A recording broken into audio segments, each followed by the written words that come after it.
आज का यह वीडियो उन सभी लोगों के लिए काफी इंपॉर्टेंट होने वाला है जो कहीं पर इलेक्ट्रिकल में वर्क कर रहे हैं या फिर किसी इलेक्ट्रिकल की पोस्ट के लिए इंटरव्यू देने जा रहे हैं। क्योंकि हम सभी को पता है कि हमारी कोई भी इंडस्ट्री होती है वो सभी इंडस्ट्री इलेक्ट्रिकल में पावर फैक्टर को लेकर बहुत सीरियस होती है। तो आपसे इंटरव्यू के अंदर पावर फैक्टर से रिलेटेड काफी सवाल पूछे जाते हैं, जिसमें सबसे कॉमन जो क्वेश्चन है वो है कि पावर फैक्टर को सही रखना, पावर फैक्टर को अच्छा रखना क्यों जरूरी हो जाता है। हम सबसे पहले यह बात करें पावर फैक्टर अच्छा रखने का मतलब क्या होता है। तो इसका मतलब होता है कि हमारा पावर फैक्टर यूनिटी के आसपास हो। यूनिटी का मतलब होता है हमारा पावर फैक्टर 1 हो। वैसे पावर फैक्टर को 1 रख पाना हद से ज्यादा मुश्किल है, इसलिए हम कोशिश करते हैं कि जितना हो सके पावर फैक्टर को 0.99 या फिर 0.98 इस तरीके से 1 के पास में ही रखें। लेकिन अगर हम खराब पावर फैक्टर की बात करें तो इंडस्ट्री के अंदर हम प्रैक्टिकली 0.95 से नीचे पावर फैक्टर को खराब मानते हैं और कुछ इंडस्ट्री में यह 0.90 होता है। तो अब आपको पता चल गया कि अच्छा पावर फैक्टर क्या होता है, जितना हमारा 1 के पास में पावर फैक्टर रहेगा। तो दोस्तों यह तो हमने बात कर ली कि पावर फैक्टर अच्छा क्या होता है, बुरा क्या होता है। लेकिन आपसे सवाल ये पूछ सकते हैं कि पावर फैक्टर को अच्छा रखना क्यों जरूरी है। हम खराब पावर फैक्टर को कैपेसिटर लगा के सही तो कर सकते हैं, लेकिन ऐसा करना जरूरी क्यों है। तो पहले मैं आपको इस सवाल को थोड़ा प्रैक्टिकल तरीके से समझाता हूँ, फिर आखिरी के अंदर मैं आपको 2 से 3 लाइन का इंटरव्यू आंसर भी बता दूंगा जो कि आप आपके इंटरव्यू में बता सकते हो। तो दोस्तों पावर फैक्टर सही रखने के पीछे का पहला मेन रीजन होता है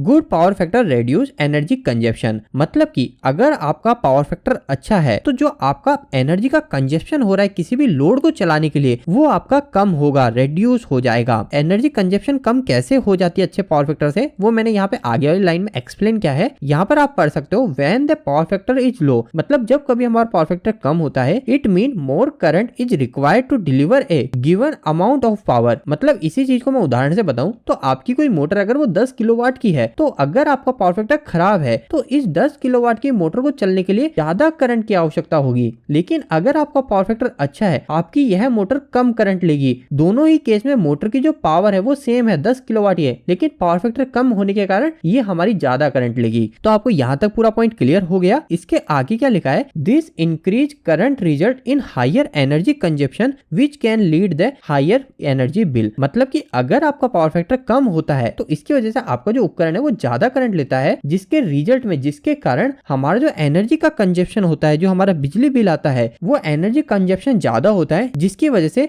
हमें हायर इलेक्ट्रिसिटी बिल पे करना पड़ता है। तो अब आपको पहला पॉइंट क्लियर हो गया पावर फैक्टर अच्छा रखना क्यों जरूरी है। इसके बाद में हम दूसरे मेन रीजन पे आते हैं, वो है हमारा reduce demand charges. Reduce demand charges आप सभी अगर इंडस्ट्री में काम करें तो आप सभी को पता होगा कि अगर हम पावर फैक्टर को अच्छा रखते हैं, जैसे मान लीजिए 0.95 के ऊपर रखते हैं, 0.97 रखते हैं, 0.98 रखते हैं, 99 रखते हैं, तो उस केस में क्या होता है हमारे जिस भी कंपनी से बिल आ रहा है, चाहे गवर्नमेंट से आ रहा है कोई प्राइवेट कंपनी अगर हमें बिल भेज रही है तो वो क्या करती है, अगर हमारा पावर फैक्टर अच्छा है तो हमारा जो डिमांड चार्जेस होते हैं उस डिमांड चार्जेस में हमें छूट मिल जाती है। यानी हमारा बिजली बिल जो होता है उसमें हमें थोड़ी सी छूट दी जाती है। और यही चीज मैंने यहाँ पे लिखी है इंप्रूविंग द पावर फैक्टर। मतलब अगर हम पावर फैक्टर को अच्छा रखते हैं तो इसकी वजह से हमारी जो यूटिलिटी कंपनीज होती है जो हमें बिजली प्रोवाइड कराती है वो हमारे डिमांड चार्ज में हमें छूट देती है, हमें बिजली बिल में कुछ कटौती मिल जाती है। तो पावर फैक्टर सही रखने के पीछे दूसरा मेन रीजन होता है रेड्यूस डिमांड चार्जेस। दोस्तों अगर आपको इस रेड्यूस डिमांड चार्जेस क्या है,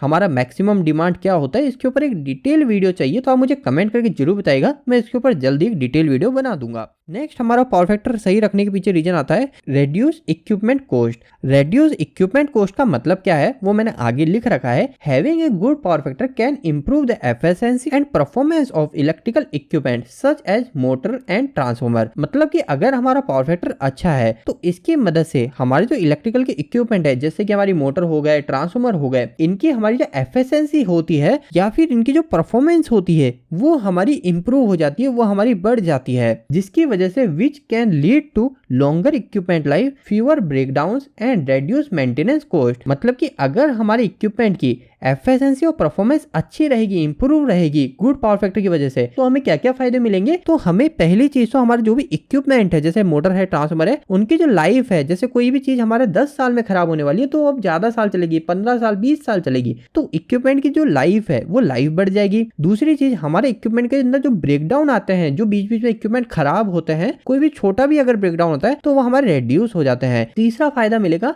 कि आपकी जो मेंटेनेंस कॉस्ट होती है, जो हम बीच बीच में मोटर को मेंटेनेंस करते हैं, ट्रांसफार्मर को मेंटेनेंस करते हैं, उस मेंटेनेंस के अंदर भी हमारी कुछ हद तक कॉस्ट कम होती है। तो आपको क्लियर हो गया कि अगर हम अच्छा पावर फैक्टर रखेंगे तो हमारे इक्विपमेंट की ऑल ओवर जो कॉस्ट है वो हमें काफी कम आने वाली है। तो दोस्तों यही हमारे 3 मेन रीजंस है जिनके लिए हम पावर फैक्टर को अच्छा मेंटेन रखते हैं। लेकिन अब हम आखिरी में बात करते हैं कि अगर आपसे यही सवाल इंटरव्यू में पूछा जाए, why good power factor is important, अच्छा पावर फैक्टर रखना जरूरी क्यों है, तो आपको उस समय क्या जवाब देना है। तो दोस्तों इंटरव्यू के अंदर आपको सिंपल सी ये 2 से 3 लाइनें बोलनी है। यहाँ लिखा है ए good power factor is important because it indicates how efficiently electrical power is used. मतलब कि एक अच्छा पावर फैक्टर काफी इंपॉर्टेंट इसलिए हो जाता है क्योंकि ये हमें बताता है, इंडिकेट करता है कि हमारी जो इलेक्ट्रिकल पावर का हम जो यूज कर रहे हैं वो हम कितने एफिशिएंटली यूज कर रहे हैं। लेकिन जब आप ये लाइन इंटरव्यू में बोलेंगे तो आपसे वापस से रिपीट में आंसर पूछ सकते हैं कि एफिशिएंटली इलेक्ट्रिकल पावर के यूज करने का मतलब क्या है। तो आप आगे वाली लाइन इंटरव्यू में बताएंगे, this mean less energy loss and better equipment performance in our system. जैसा कि मैंने आपको इन 3 पॉइंट में भी बताया था कि अगर हमारा पावर फैक्टर अच्छा रहता है तो इसकी वजह से हमारे जो लॉस होते हैं एनर्जी के, हमारा जो करंट कंजप्शन होता है वो कम हो जाता है। दूसरी चीज, हमारे इक्विपमेंट की जो परफॉर्मेंस है वो परफॉर्मेंस बढ़ जाती है। मतलब आप इंटरव्यू में बोलेंगे और एक अच्छा पावर फैक्टर हमें ऑल्सो हेल्प करता है और एक्स्ट्रा मदद करता है रेड्यूस करने में हमारे डिमांड चार्जेस, जो कि इंडस्ट्री के अंदर सबसे मेन फैक्टर होता है पावर फैक्टर अच्छा रखने के पीछे, हमें थोड़ी इलेक्ट्रिसिटी बिल में राहत मिले। तो दोस्तों उम्मीद करता हूं आज का ये वीडियो आपको पसंद आया होगा। आप हमारे इस वीडियो को डाउनलोड करके सेव रख सकते हैं ताकि अगर आपका भविष्य में भी कभी इंटरव्यू हो तो आप डायरेक्ट इस वीडियो को देखकर आपके इंटरव्यू की स्किल को इनहेंस कर सके। इसके अलावा दोस्तों मैंने कुछ दिन पहले ही एक मोटर से पूछे जाने वाले इंटरव्यू क्वेश्चन के ऊपर वीडियो बनाए और साथ ही में एक ट्रांसफार्मर से रिलेटेड भी वीडियो बनाए, तो आप उन दोनों को भी एंड स्क्रीन से चेक कर सकते हैं। आज का ये वीडियो कैसा लगा प्लीज हमें एक लाइक करके जरूर बताएगा। इसी तरीके की और वीडियोस अगर आप इलेक्ट्रिकल की देखना चाहते हैं तो आप हमारे चैनल को सब्सक्राइब करके बेल आइकन जरूर दबा दीजिए। आज के लिए इतना ही, धन्यवाद।